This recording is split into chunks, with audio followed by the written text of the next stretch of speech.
آئین کے دفاع کے لیے کانگریس کو شیر کی طرح لڑنا ہوگا.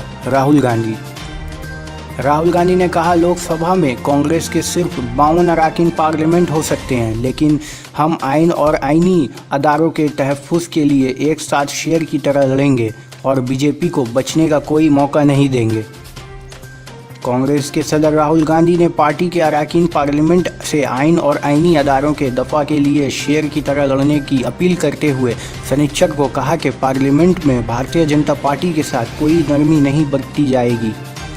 راہل گاندھی نے یہاں پارلیمنٹ کے احاطہ میں کانگریس پارلیمانی پارٹی کی میٹنگ میں نو منتخب اراکین پارلیمنٹ سے خطاب کرتے ہوئے کہا کہ اراکین پارلیمان کو ہر ایک ہندوستانی کے مفادات کے لیے لڑنا ہوگا. انہوں نے کہا کہ آئین کے دفاع کے لیے آپ کو مزید جارح بننا ہوگا.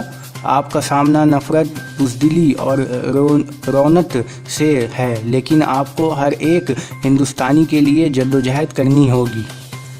خطاب کے بعد راہل گاندھی نے ٹویٹ کرتے ہوئے کہا کہ لوک سبھا میں کانگریس کے صرف 52 اراکین پارلیمنٹ ہو سکتے ہیں، لیکن ہم آئین اور آئینی اداروں کے تحفظ کے لیے ایک ساتھ شیر کی طرح لڑیں گے اور کانگریس پارلیمان میں اہم اپوزیشن پارٹی کے طور پر اپنے فرائض کی ادائیگی بے خوف ہو کر کریں گے. بھارتیہ جنتا پارٹی کے لیے بچنے کا کوئی موقع نہیں ہوگا. اراکین پارلیمنٹ سے خطاب کرتے ہوئے کانگریس کے صدر نے کہا کہ پارٹی کے ہر رکن کو یہ یاد رکھنا چاہیے کہ ہر ایک رکن آئین کے لیے اور رنگ اور مذہب کی تفریق کے بغیر ہر ایک ہندوستانی کے لیے جدوجہد کر رہا ہے.